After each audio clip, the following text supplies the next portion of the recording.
This episode includes discussions of suicide, mental health challenges, and emotional distress. Some listeners may find this content difficult. Please use your discretion and feel free to skip this episode if needed. If you or someone you know is struggling with thoughts of suicide or is in emotional crisis, contact the Suicide and Crisis Lifeline by calling or texting 988 in the United States. Before we dive in, a quick note. We are brand new to this and we're still figuring out our equipment. So the audio quality on these first few episodes may not be perfect. We appreciate your patience while we work out the kinks, and we promise we will get better. Okay. All right. Welcome back to the dark side of healthcare. I'm Heather Skousen, and my co-host, Dena Diamond, is back with me. Welcome, Dena. Hey, thanks. I'm glad to be here again. For everyone finding us, Dena and I go back nearly 2 decades. She spent her career as an insurance and prior authorization specialist in interventional radiology, and I was her boss. Our shared history is the foundation of everything we talk about on this show. And of course, we have Holly. Hey, we go back further. If you listen before, you know that we go back further than that. We do. I was going to say, if people haven't heard or haven't listened to the other episodes, Holly and I are sisters. So I actually even have that in my script that we went back 4 decades. Oh, way further back. Yeah. As siblings. So Holly's our true crime enthusiast, and she's also our movie buff. Who knows what'll come out tonight? She's made it her goal to reference movies. So you guys might get some classics that you get recommendations on. But remember, we're 4 decades old, so they're old movies. They're old movies. Isn't that crazy that that's what's considered a classic now? I know, right? I know, it is pretty sad. We're so old. All right. She doesn't know the topics, everyone. So as we're discussing this, her responses are authentic and raw. So she's here to ask the questions that you listeners are probably asking yourselves. Once again, this podcast does run on YouTube as well. So just a reminder that it's audio only if you're watching it on YouTube. So minimize the screen, pop in your earbuds, and just listen. Are we ready? Let's get into it. Let's go.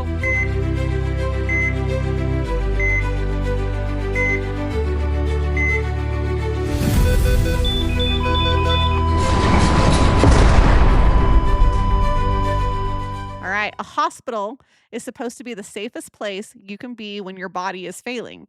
You go there because you trust the people inside.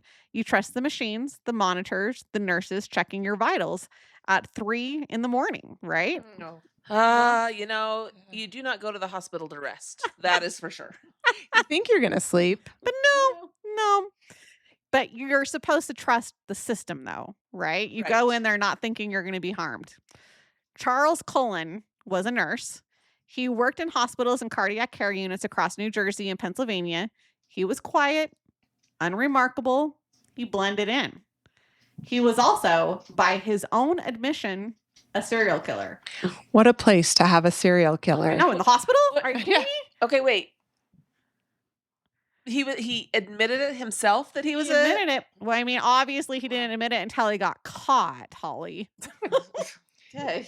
Like he's walking around. Hey, FYI, I'm going to administer you some meds, but I'm also a serial killer. Well, but was this like in his trial or something that he admitted it? Yeah. And you'll find out more as we go in. He has a deal with the authorities to continue to try to identify people who he has harmed, killed. Wow. Okay, so I don't think you said this yet, but maybe you don't. When was this? I will get into it. Okay. So just wait. We're just in the introduction. I want the details.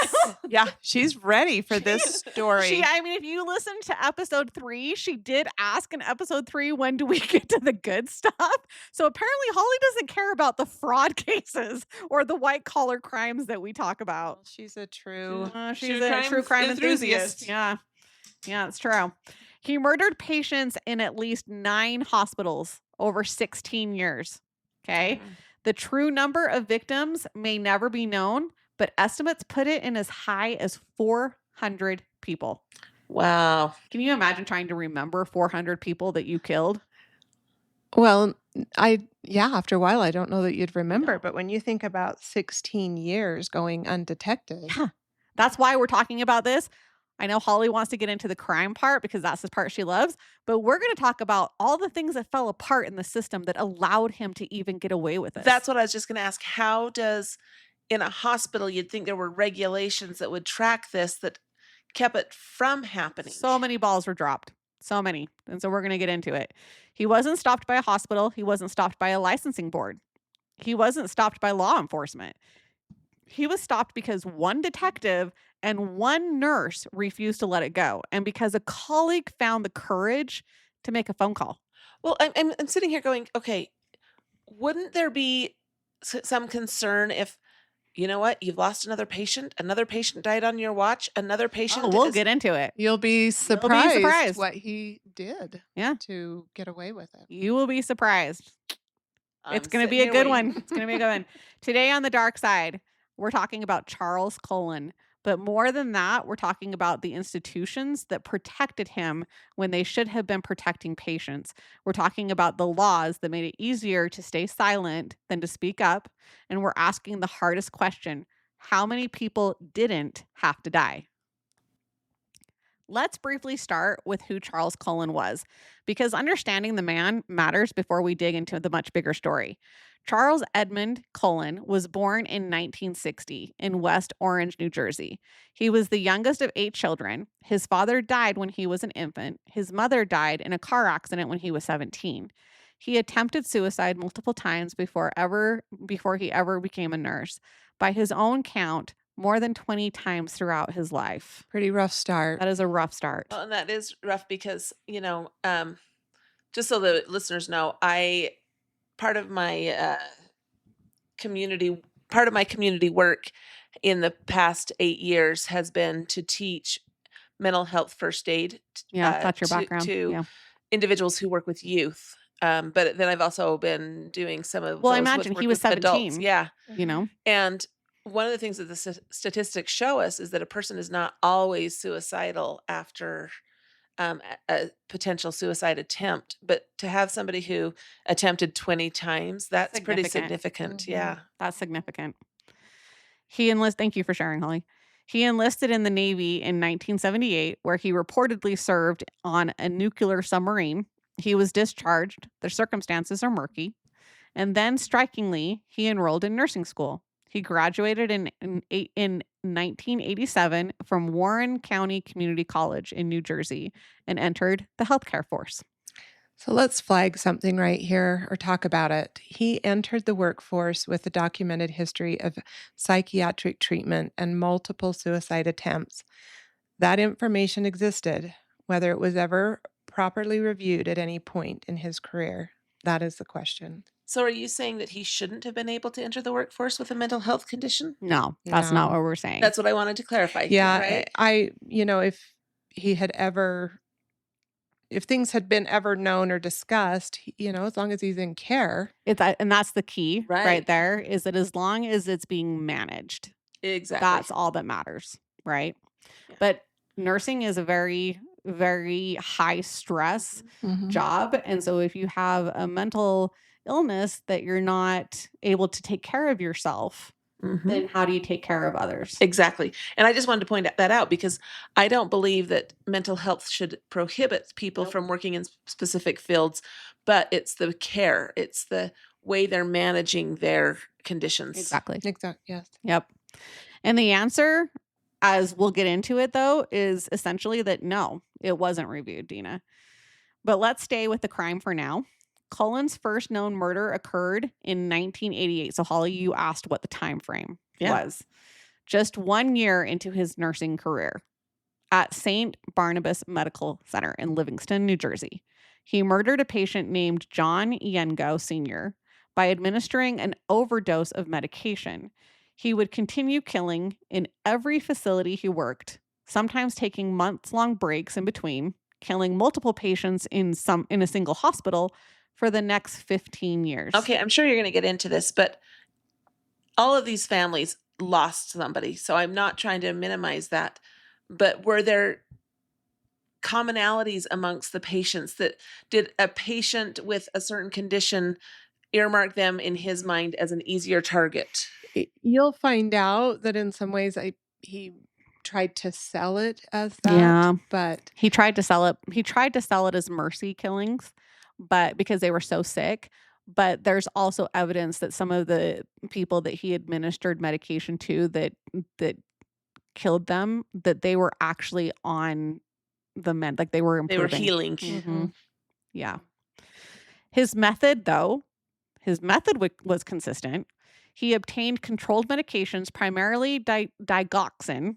Like, I hope I'm saying this all right, guys. And insulin in doses far beyond what patients needed, and administered them either through IV bags or direct injection.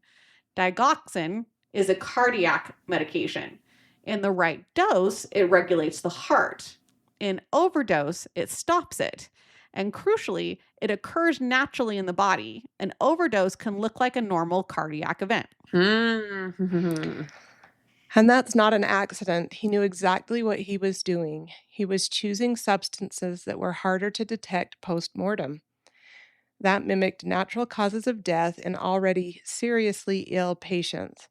This was calculated. Lethal doses of digoxin in a post-mortem sample is genuinely difficult to detect, especially when the patient already had cardiac disease. So I'm guessing it because the body already creates it when you're having one of these conditions, it escalates, your body creates more of it naturally. So then when it's So how do you detect it when you're doing an autopsy? Yeah, so when the body shows that you've got high levels of this digoxin,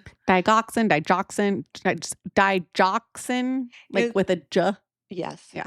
So then when I'm looking at Dena. Dena's our expert here for the. Not necessarily, but so if your body naturally produces it, and then when you have a cardiac arrest, go into cardiac arrest or cardiac incident, it probably creates more of it. So then it's not going to show up as a. I mean, I don't know the science behind it, and I don't know what happens in the body when you have a cardiac event or episode, but I can only imagine that obviously it's in some type of natural dose that they would expect to see if you had a cardiac event. Right. Yeah. Yeah. He worked at a total of 9 hospitals across New Jersey and Pennsylvania. He was fired from and left several under circumstances that, in hindsight, screamed danger. But each time, I'm looking at your eyes, I'm looking at you like you're doing the scrunchy face, but each time he simply moved into the next hospital, often with a reference. So a reference. In Holly. I know, and it must have been a good reference. I know. So I've heard it referenced sometimes as the dance of the lemon. Like we just move the lemon around to different places. Yeah, it happens not just in healthcare. Every field. Yeah. Right. So that's basically what they were doing, is they were moving the lemon around so that we don't have to deal with it, but somebody else will. But somebody else, when you're moving the dance of the lemon with when there's patient harm, a patient, and there's death, that's a different kind of dance. The other thing that you have to remember too is that healthcare is one of those industries that is often understaffed. And so sometimes it makes you also wonder that maybe the reference wasn't an incredible reference. Maybe it was just a hospital, good reference or just a decent reference, but maybe the hospital was in desperate need of help. And so they hired him. Well, and sometimes I've heard references. If you have somebody who's scrutinizing a reference, they look for what is not said, not just what is said. And maybe they were so desperate to get somebody, it didn't matter. There was a reference. And so we're going to go with it. Exactly. He was ultimately arrested in December of 2003. The arrest came after Somerset Medical Center in Somerville, New Jersey, cooperated with detectives, and after Cullen confessed during a recorded conversation with a colleague who had been recruited to help law enforcement. Charles Cullen confessed. He was charged with 13 murders in New Jersey and Pennsylvania. He pleaded guilty. Over multiple court proceedings in 2004 and 2006, he was sentenced to 18 consecutive life terms in prison. He is serving those sentences in New Jersey State Prison and will never be released. So I may have missed this. Were they all in New Jersey and Pennsylvania that his crimes? That's where he was working, yep. So even though of those 400, they all would have been in that area. They would all have been in that area. The sentencing was structured so that he would cooperate in identifying victims and methods. Prosecutors agreed to take the death penalty off the table in exchange for his cooperation.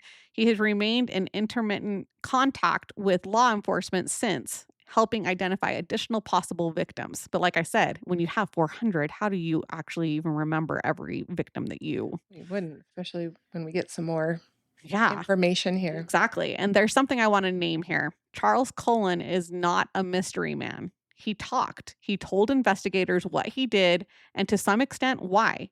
He claimed at various points that he was acting out of mercy. So that's kind of where we were talking to you, Holly, about that. That these patients were suffering and he was ending their pain. Investigators and prosecutors, however, largely reject that characterization. Many of his victims were not terminally ill, and many were expected to recover. And that framing, the mercy framing, is something I think we have to handle carefully. It was a self serving narrative. It positioned him as a caretaker, even in his crimes. Some of the people he killed were getting better. The Forensic Psychiatric Evaluation Commission during proceedings did not find that a coherent mercy rationale explained the pattern of victims. Exactly. So that's the baseline. That's who Charles Cullen is and what he did. But now I want to spend the rest of today's conversation on the questions that matter just as much, maybe more, because Charles Cullen didn't just happen. He was allowed to happen, and we need to talk about why. There is a myth that serial killers blend in perfectly, that there's no way to see them coming. And sometimes that's true. But for Charles Cullen, there were warning signs. There were loud ones, repeated ones. The problem wasn't that nobody saw them. The problem was what happened and didn't happen when they did. Cullen had a psychiatric history going into this profession. He had documented mental health treatment. He had documented suicide attempts. When he enrolled in nursing school and when he was first licensed, that history existed somewhere. The question of how thoroughly it was examined is one that the system never answered well. And I want to be really careful here because I don't want us to stigmatize mental health treatment. The vast majority of people who struggle with depression, suicidal ideation, and mental health challenges, they're not dangerous. They are not threats. But in the context of someone who went on to commit these crimes, you have to ask whether an evaluation of his fitness to practice ever occurred. Right. And the answer is that nursing licensure at the time, and frankly in many states still, does not require comprehensive psychological fitness evaluation. You can have a history that would raise significant clinical concerns and still receive a license because that information may not be disclosed or verified. Let's talk about why that matters. Nursing is a high pressure, high stress job that focuses on patient safety. When I say safety, I mean it requires objective, steady judgment during critical situations. I mean, can you imagine in some of those emergency situations and the pressure that the nurses can feel? Mhm. Severe unmanaged mental health conditions could impair a nurse's ability to We want to be respond clear, we're talking appropriately. about unmanaged. Unmanaged, yes. I mean, all of us, I believe, have something at Yeah. times in our lives Yeah. that needs to be managed. With that said, having a mental health history does not automatically disqualify someone from obtaining a nursing license. Many nurses successfully manage their mental health through treatment and go on to have long, fulfilling careers. The point: Charles Cullen was not currently receiving treatment for mental health. Now let's talk about what happened once he was inside hospitals. At St. Barnabas, where his first known murder occurred, there were anomalies in medication records. Drugs were going missing. Controlled substances were being accessed by Cullen in quantities that didn't match patient care needs. This was documented internally. Nothing came of it. And I guess I don't know the medical field background well enough, but hasn't since then the requirement to track and monitor medications even Yeah, tightened? Dina's going to go into Yeah. that Oh, just okay. right now for Definitely, you. definitely it has. And I don't know if you guys can remember back to the 80s and 90s. Most of the time, medication was just in the rooms, but we'll get yeah. into that Yeah, more. totally. And Phar- not in locked drawers. no, not in locked drawers. Pharmacy records are a significant warning sign in hospitals. Modern automated dispensing systems, the kind that track every pill and every access, have helped enormously. But even with those systems, the data only matters if someone is analyzing it with the intent to catch patterns of wrongdoing. If the assumption is always that the discrepancy is an error, you'll never find the crime. And at the did you Well, have I a was just question? gonna say it's kind of like that saying, "Fool me once, shame on me. Fool me Right. twice, shame on you." Right. Right? Yeah. Or Right. is that they say it right? But I Yeah. think so. And Yeah. at the cost of others. Mm-hmm. At the Huntington Medical Center, Cullen was fired in 1992 after supervisors grew suspicious of him following patient deaths and medication irregularities. He was fired, but here's the critical piece. He was not reported to the New Jersey Board of Nursing. He was not flagged in any way that would follow him to his next job. Can we point out that this is the pattern that repeats over and over? Fired but not reported. Asked to leave but given a neutral reference. The New Jersey Attorney General's 2004 report found that of 9 institutions Cullen worked at, not a single one made a complete and timely report to the state nursing board when terminating him or when they had reason to believe he had harmed a patient. So I mean, I'm sitting here thinking, okay, why wouldn't they want to report? So that's one of my thoughts is why Yeah. wouldn't they want to report it? But then the other thing is, okay, if he was let go because maybe he was seen as a difficult Right. coworker, It that's different than kind of patients are dying. changes the lemon story in a way, Yeah. right? Kind of does. And honestly, we got to keep remembering that around the time that this was happening, there, I mean, I think that we even still sometimes have this opinion of that, well, gosh, if somebody is let go, I don't want to be accused of defamation of character, so I just won't tell somebody why that person was let go.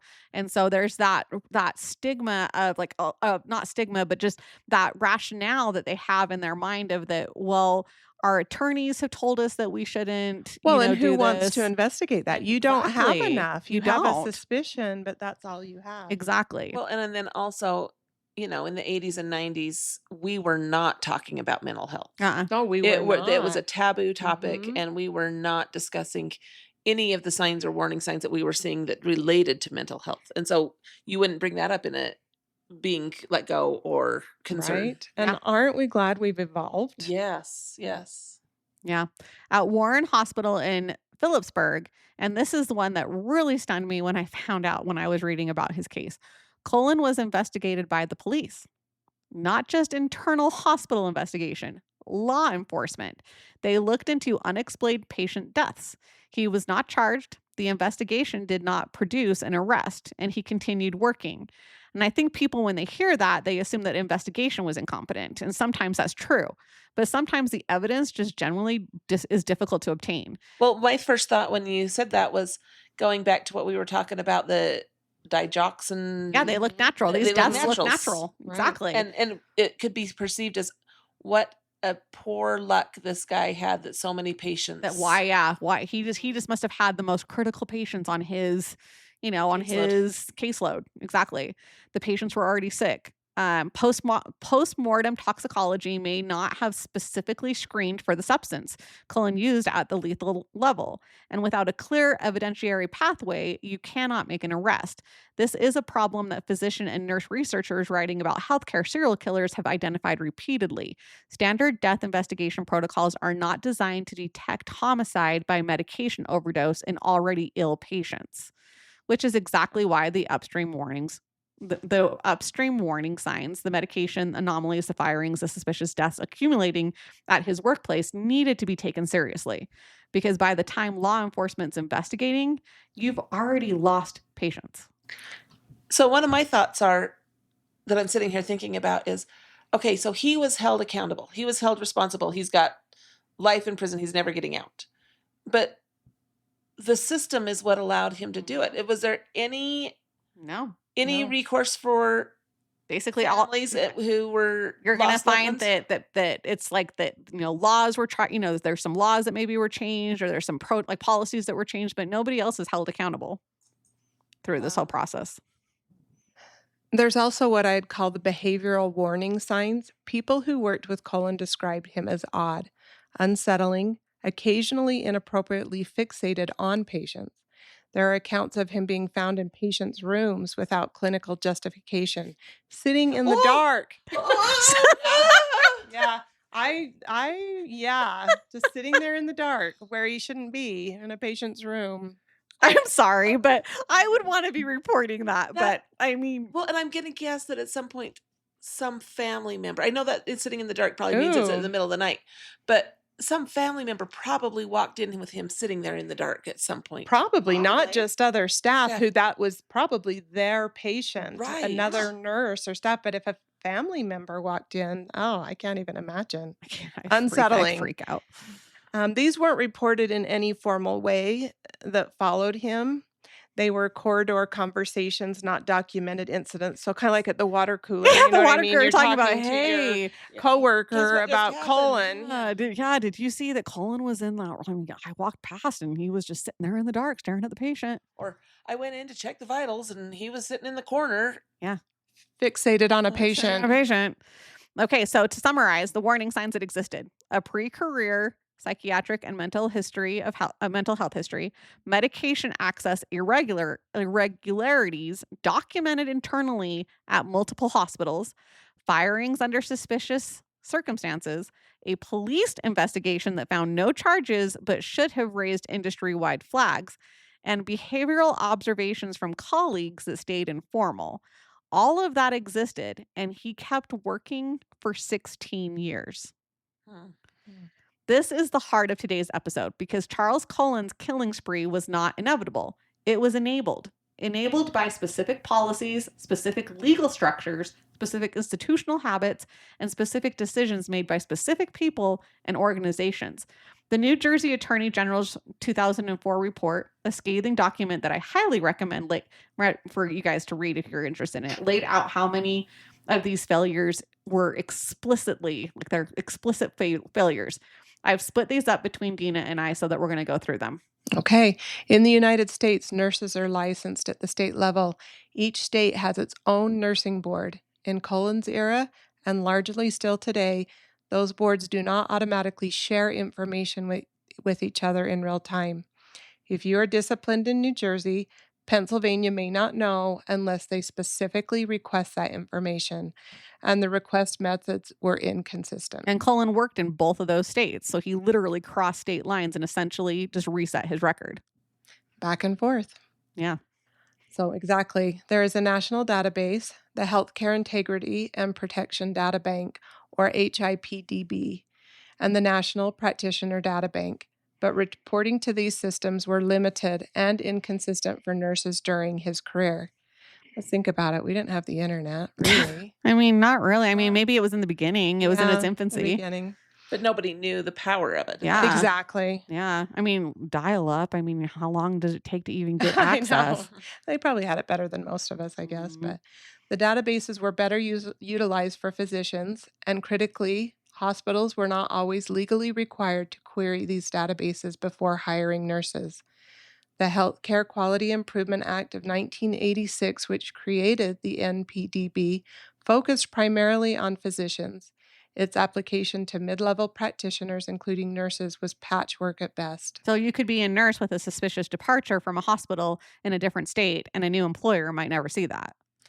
Not unless they specifically knew to look for it and had access to the right systems. And the voluntary nature of much of this reporting meant that institutions could choose what to disclose and what to keep quiet. Okay, I'm going to squirrel us for a minute. Okay. Squirrel. Squirrel. Squirrel. Do we all know what that one's from? Oh. I mean, what is it's that a one? cartoon, isn't it? Cartoon. Yeah. But Isn't it Up? no. Is it Up? Squirrel? Yeah. Oh my gosh, it's the dog. That's a more recent than like the other ones. But since Dena said, do we even have the internet? So querying the internet. Oh, did The you first were reading Googled on your phone? on my phone. The first internet came out in 1969. The first prototype. Oh. Well, I guess in some ways I should have known that. But Wow. then really 1983 was considered the first official use of the internet, and then in 1989 became what we're using today is what the internet is. So it was in that time frame. Well, yeah, it just took a while, I guess, to get to some of our homes. Yeah. our homes, our phones. I mean, kids these days would have no clue what life was like, right? Okay, so this next one is, by my view, one of the most substantial systemic failures in this entire case. Hospitals in New Jersey and in many other states at the time faced significant legal liability if they provided negative references about former employees. So we were talking about, how does this guy get a reference, right? And so this is where we talk about how they legally actually could not give a bad reference, including nurses. If you fired someone and then told a prospective employer why, you could be sued for defamation, even if what you said was true. Once again, protecting. It's the lemon. Let's dance the exactly. lemon. So legal environment was essentially structured to protect the institution at the expense of a future patient. That's exactly right. The hospital's legal counsel was telling HR departments, say nothing beyond confirming dates of employment. Don't give a reason. Don't say why someone left, because if you do and that person sues, you're in an expensive legal position even if you win. The New Jersey Attorney General's report specifically called this out, and it found that qualified immunity protections for healthcare employers sharing information in good faith were inadequate, creating a chilling effect on disclosure. Has that changed at all? Yeah. I thought so. So the rational institutional response to firing someone under suspicious circumstances was to stay quiet and let them move on. The lemon. Yeah, and sometimes this is the part that genuinely hard for it to hear. The rational institutional response was to quietly negotiate a resignation rather than a termination, so that even the departure was clean on paper. You get someone out of your building, then get a clean record, and everybody moves on, except the patient at the next hospital. Legal scholars have called this the passing the trash. You call it passing the lemon, they call it passing the trash problem. And it's not unique to just healthcare. How many times did something like this happen with Cullen? Several times. At some hospitals, his departure was described internally as a resignation. At others, the record was simply incomplete or ambiguous. And nobody was specifically investigating the pattern because nobody had the mandate or the data to see it. Well, we still see that kind of today in that sometimes employers will go to an employee that they want to fire and they say, you can resign or we're going to let you go. And if you resign, you get to leave on your terms and we're not going to do a negative report. But if we fire you, it will look bad on your record. You choose to leave. Exactly. It does happen all the time. Or you put some, program or some plan, disciplinary plan out there that's just going to be impossible for them to be able to do. And so they decide, well, I'm just going to leave.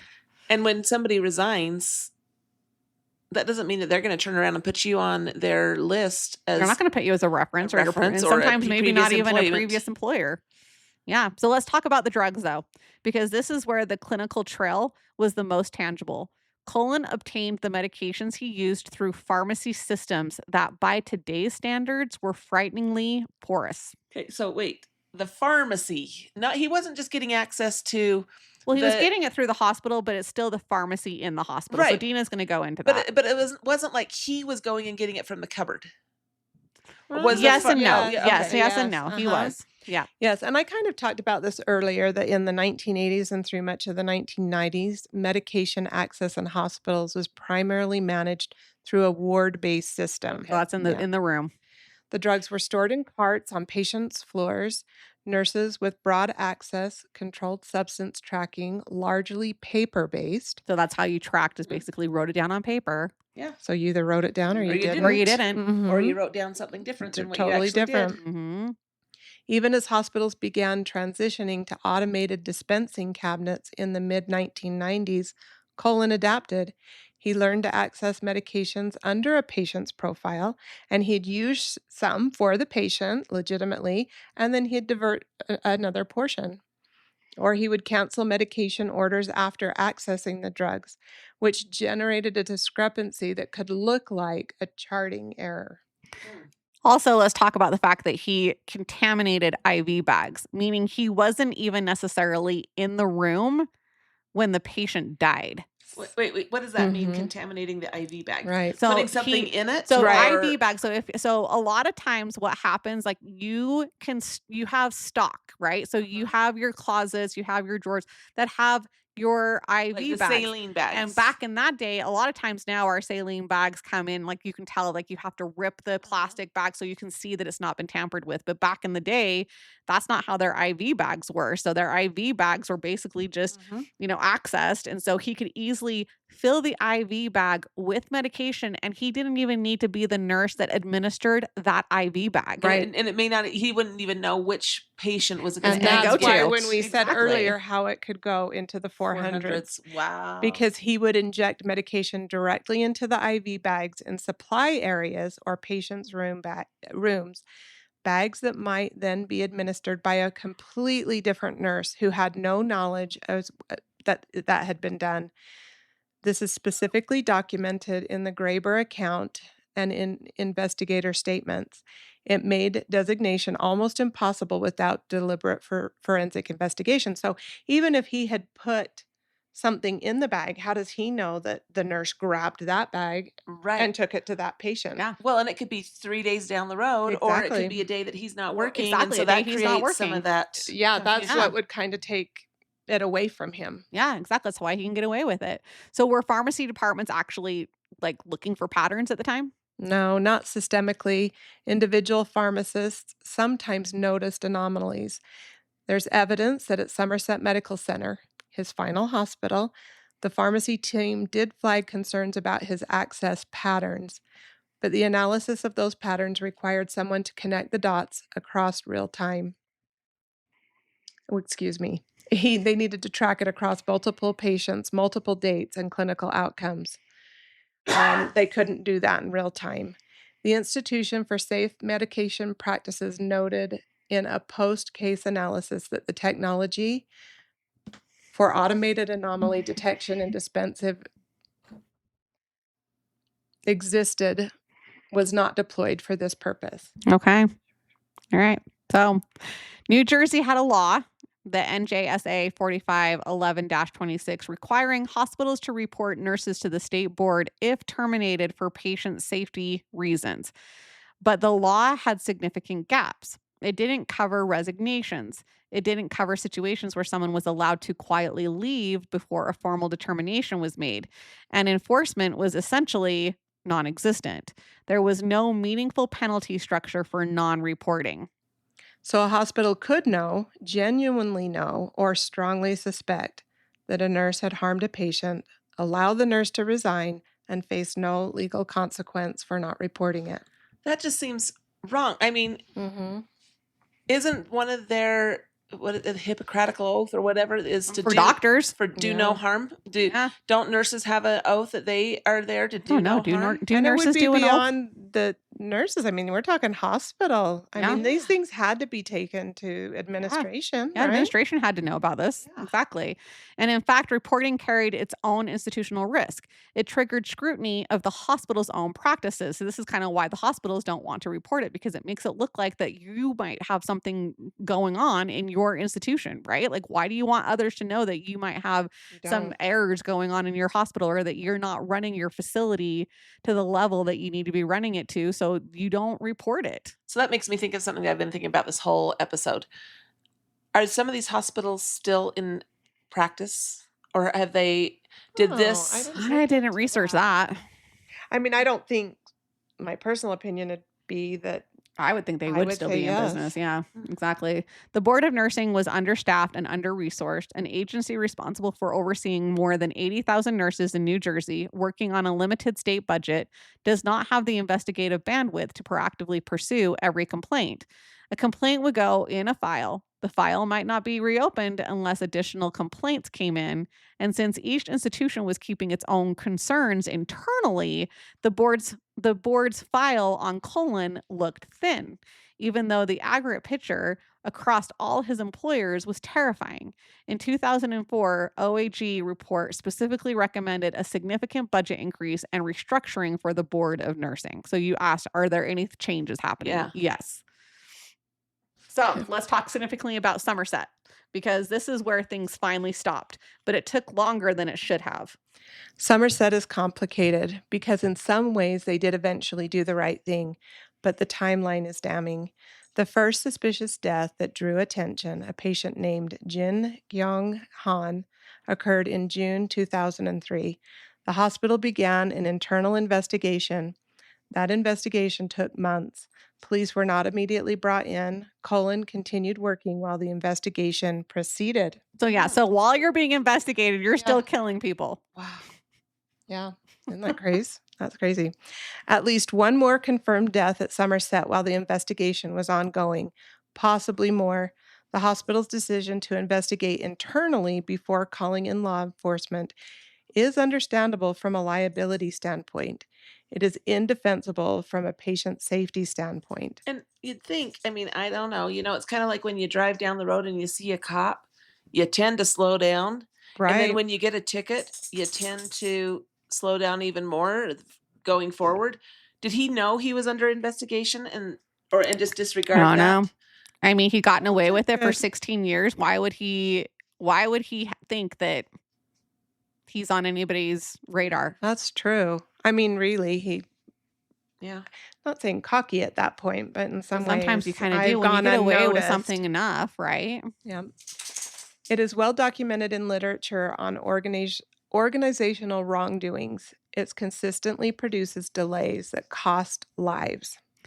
Detective Tim Braun of Somerset County Prosecutor's Office and his team pushed hard once they received a tip. Cullen was placed on administrative leave, So I and might have known investigators then. moved rapidly.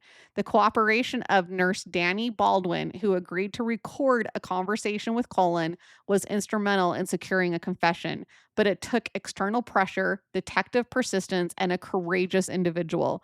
The institution alone did not produce that outcome. So it took somebody stepping up and saying, "This is not Mhm. right," and I will To really go and get open up the whatever case. you need. So I want to talk about the culture piece. Healthcare has historically had a culture where you don't report concerns about a colleague to external bodies. You handle things internally. You don't want to be seen as a troublemaker. The fear of being wrong is enormous in healthcare. So I think that I don't know which one of you guys said something, but like reporting somebody who maybe isn't actually doing these things, like what I don't want to be the person to report that. Right, yeah. You're talking about accusing a colleague of something monstrous, and there is almost no formal mechanism for expressing a concern short of a full formal accusation.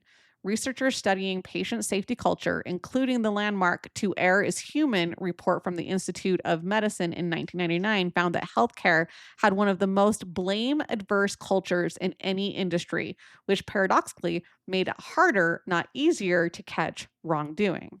So the options for everyone was to stay silent or a formal allegation with nothing in between. In most institutions, yeah.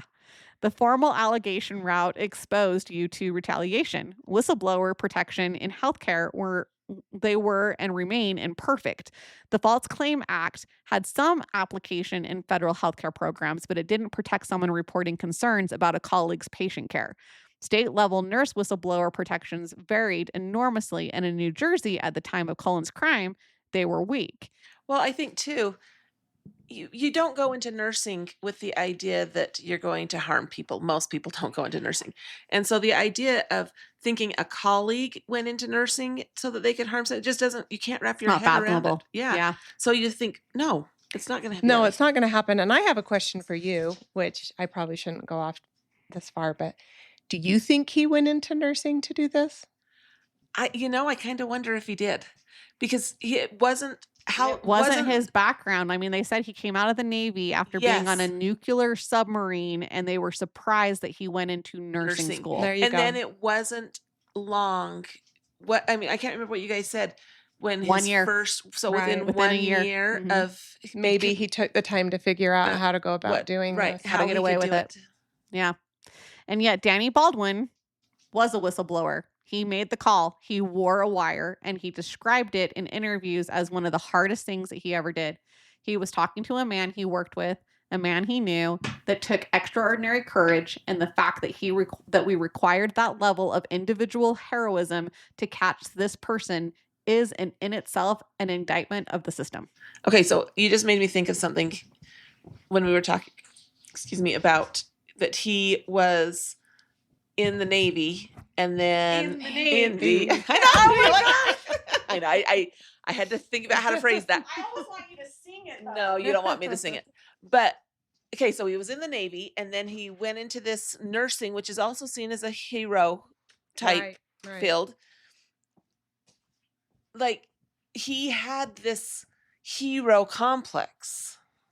Yeah, maybe. And and maybe that was part of it, is that I'm now, I don't want to say that I know this about him. I don't know this individual at all. I haven't studied him, but maybe there is something to the fact that he was in a military branch of the military, and then he turned around and went to another field that was known for saving lives, and it just got, his power became too much.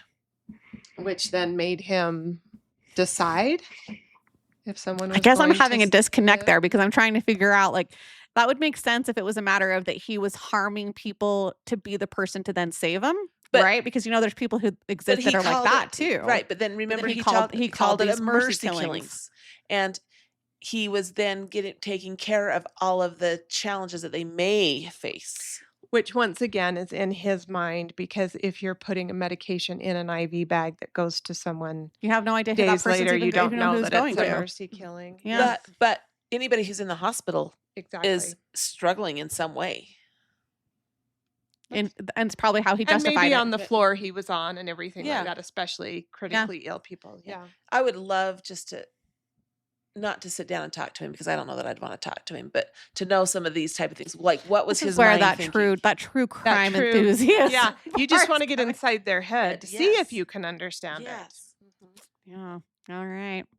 Here's something that seems almost unbelievably simple in hindsight.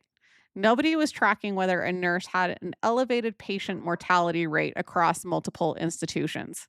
Nobody. In the 1990s, outcome tracking of this kind was in its infancy. Individual hospitals tracked mortality statistics for quality improvement purposes, but those statistics were internal.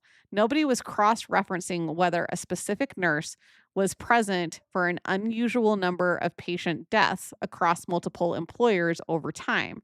In 2006 study in the Journal of Forensic Science, Serial Murder by Healthcare Professionals looked at 90 confirmed or suspected healthcare serial killers worldwide and found that the average time from first known kill to detection was 16 years. That was the average year? That was Or the average number of years. Wow. So Charles Cullen was the average in that regard. The system consistently failed to catch these cases. I think that goes back to, why would anybody go into nursing to harm people? Yeah. So you just can't wrap your head around needing to create a system that tracks That that. needs to track it. Yeah. And even within a single institution, were they not tracking mortality by staff member? You might do it after suspicion was already raised, but as a baseline quality metric, it wasn't happening. And even if a hospital had the data, sharing it externally was legally and competitively sensitive. Hospitals don't share outcome data with each other because they're also competitors, because of liability concerns, because of patient privacy. There are many legitimate reasons why healthcare data is siloed. But when you have a serial killer moving between institutions, those silos are lethal. But we talk about it, and in his mind and everything, what a place for someone to hide who has those intentions. Yeah. I mean, Oh my goodness. Yeah. And I keep coming back to this fundamental design problem. Every safety mechanism in this system was designed to protect the institution, not the patient. The employment law protected institutions from defamation suits. The reporting obligations were so weak that non-reporting was effectively the default. The culture punished people who raised concerns. The data systems didn't share across boundaries. None of it is designed from the patient perspective. And that is the core of it. And I think that when we talk about healthcare systems and patient safety, we have to be honest about that. Hospitals are, among other things, businesses. They have liability exposure. They have reputation concerns. They have financial pressures. When institutional survival instincts come into conflict with patient safety has historically lost. James Reason's work on organizational accidents, what he called the Swiss cheese model, describes exactly this: how multiple layers of defense, each with their own gaps, can align to allow catastrophic failure. With Cullen, every layer of cheese lined up perfectly. Well, and he intentionally lined them up. Yes, he did. Yeah. And largely no one in the institutional level he was held accountable. You asked that question. Did anybody on the institutional side be held accountable? Some hospitals say they faced civil suits from victims, like the families, the victims, and some settlements were reached, but the terms were confidential and no public accounting was required.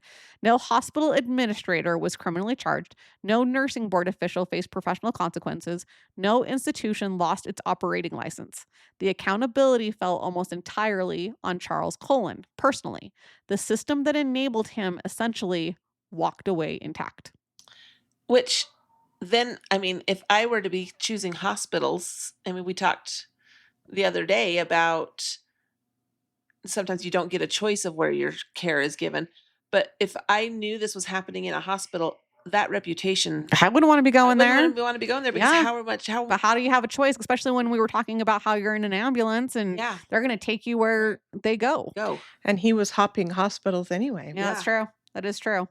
So like you guys said, he could easily hide in the system, which is precisely why we're here talking about it today. Because of this system, walked away intact. The system didn't change and didn't change enough.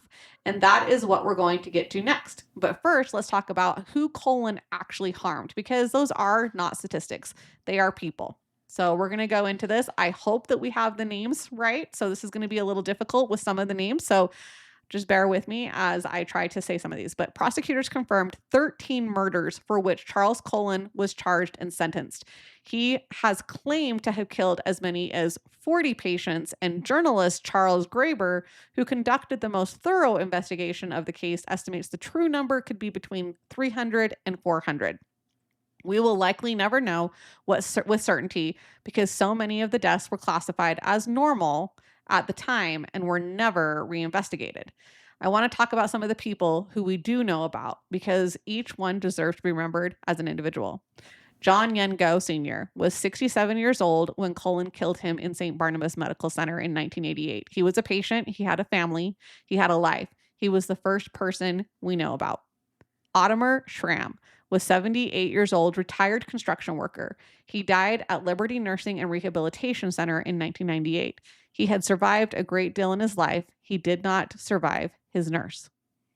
Jean Yong Han was the patient whose death at Somerset Medical Center in 2003 finally started the unraveling of Cullen's career.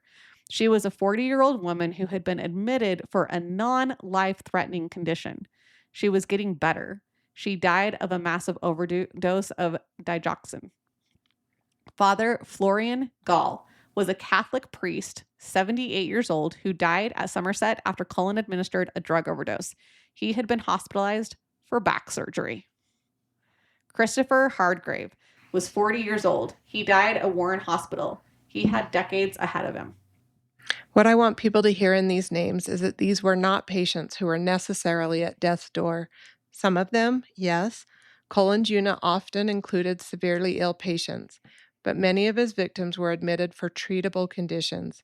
They were expected to go home. Their families expected them to come home. When I think about the family members who believed their loved ones died of natural causes, who grieved without ever knowing the truth, who many still do not know, and Cullen had said he doesn't remember all of them.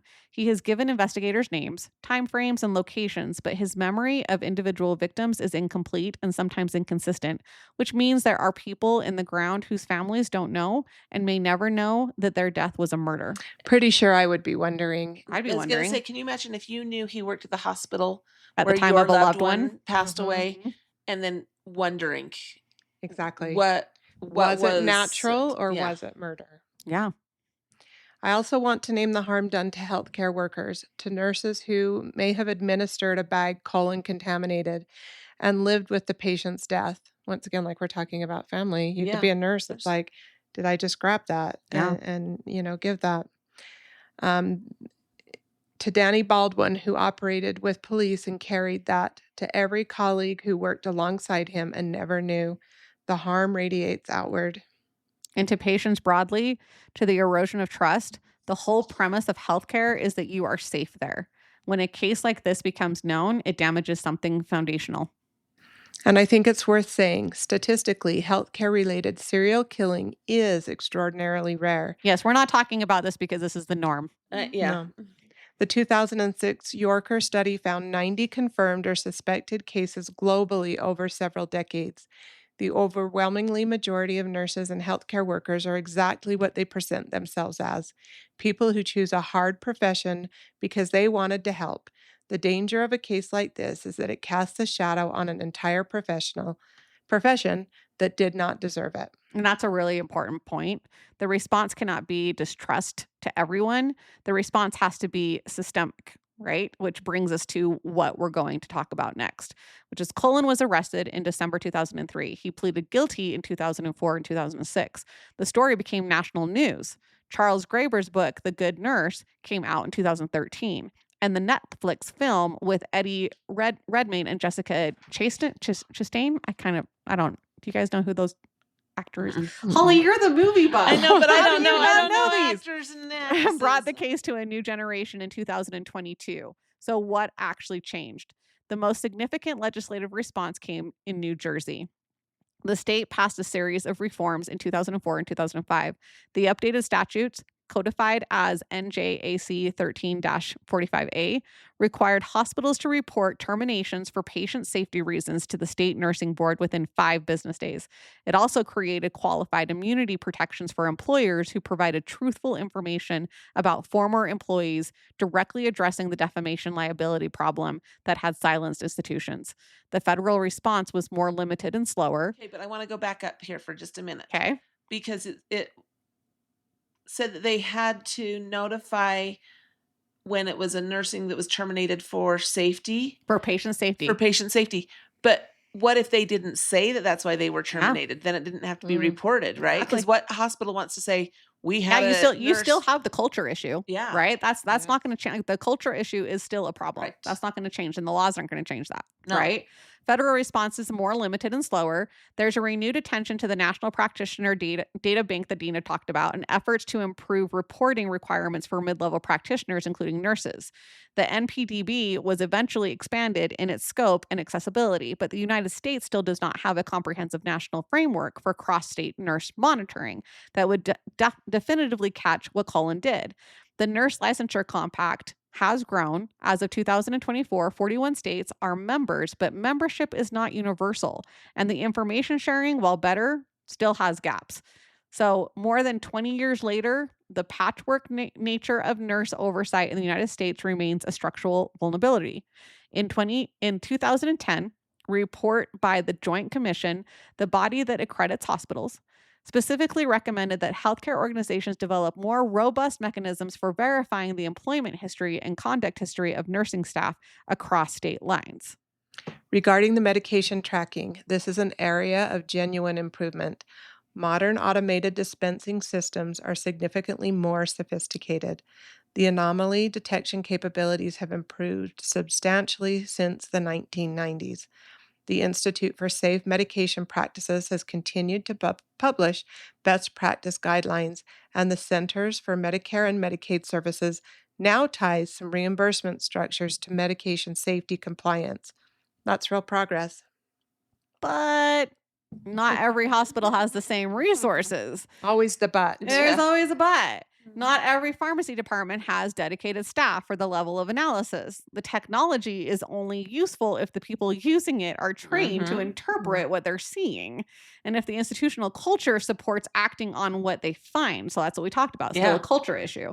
Technology doesn't change culture, automatically. Several things still need to change. First, there needs to be mandatory time-bound reporting with real penalties for non-compliance. Not you should report, you must report within this window, and here are the consequences if you don't. Right. I think that's the piece that was lacking, right? Yeah. The consequence. And it still is lacking. It's still now you should report. Yeah. But we're saying it needs to be that you must report, and here's the consequence. Second, a genuine national cross-state practitioner monitoring system needs to be in place. Third, anonymous safety reporting mechanisms within hospitals that allow staff to flag concerns about colleagues without a full formal accusation. Like when someone's sitting in a dark room. Yeah. They should be able to say, Patient hey, that's not theirs. not that I want to get anybody in trouble or anything, but they should be able to do that anonymously. Well, and I think about some of the other systems that we have in place that are overwhelmed with anonymous reports, for example, child welfare and things like that. And at the same time, there are processes and procedures in place so that those reports can be made, and they are saving lives. They are saving lives. So why can't something like that be put into In the place here, right? The Agency for Healthcare Research and Quality has recommended that exact same thing that you just talked about. Some institutions have implemented it. It needs to be done as a standard. Fourth, institutional mortality review that is not internal only. You can't just be reporting those to your own hospitals. There needs to be a system by which patterns of unexpected deaths clustered around a specific staff member are flagged to an external body. The culture piece is the hardest and the most important. You can write all of the laws you want, but if the culture inside institutions still punishes people for speaking up, formally or informally, the laws won't work. Amy Edmondson's research in Harvard Business School on psychological safety is directly applicable here. She found that teams with high psychological safety, where people believe they can speak up without punishment, consistently have better outcomes, including catching errors earlier. Healthcare institutions need to build that, not as a buzzword, but as a measurable practice. There have been cases since. Cullen himself pointed investigators to potential cases he was aware of involving other healthcare workers. The systems are better, but they're not perfect. And the most dangerous thing that we can do is assume that because we fixed one thing, that we fixed the problem. The problem is structural. Structures require ongoing maintenance and scrutiny. When you say that there's been cases since, I believe there was a case right here in Utah recently that went to court of a nurse who wasn't one patient. Yep. Wasn't exactly this type of thing, and it was a friend. Yeah. And so, there's still issues that are happening. Yeah. Yeah. Charles Cullen is in prison. He has been there for more than 20 years. He will die there. For the 13 confirmed victims, and for however many more there truly were, there is no adequate justice. There is only the hope that what happened to them changes something, changes the way we build systems, changes the way we treat people inside them. The thing I keep coming back to is how ordinary it all looked from the outside. A nurse, a hospital, a shift, and underneath it, for 16 years, this man who should never have been there, moving freely through a system that was supposed to be protecting the most vulnerable people in our society and protecting itself instead. Dena, I want to thank you. Honestly, this conversation was hard, and I'm grateful you helped share the stories with me. The system still exists, the patients are still here, and they deserve better. Yes, I'm happy to be here, but it is a hard discussion. This is a hard discussion. Holly? I know I said I wanted the good stuff, but this isn't the good it's stuff. not good. This is not the good stuff. Intriguing. I don't think that anything that we're going to talk about is really going to be the good stuff, right? Because it's all harm. It all has harmed somebody. Crime. Thank you for keeping us honest with our questions, and also thank you for sharing your expertise on some of this. I think that was invaluable. Yes, Holly. If this episode affected you, please know that there are resources for people navigating healthcare systems and patient advocacy organizations. And if you are a healthcare worker with concern about a colleague, in most states, there are now ways to report confidentially. We'll link to some of those things in our show notes. The Dark Side will be back next week. Subscribe wherever you listen so you don't miss the next episode. Until then, stay curious, stay critical, and if something feels wrong, say something. We'll see you next time, because there's always more. Bye. Bye-bye. Thank you for listening to The Dark Side of Healthcare, presented by Behind the Business of Healthcare.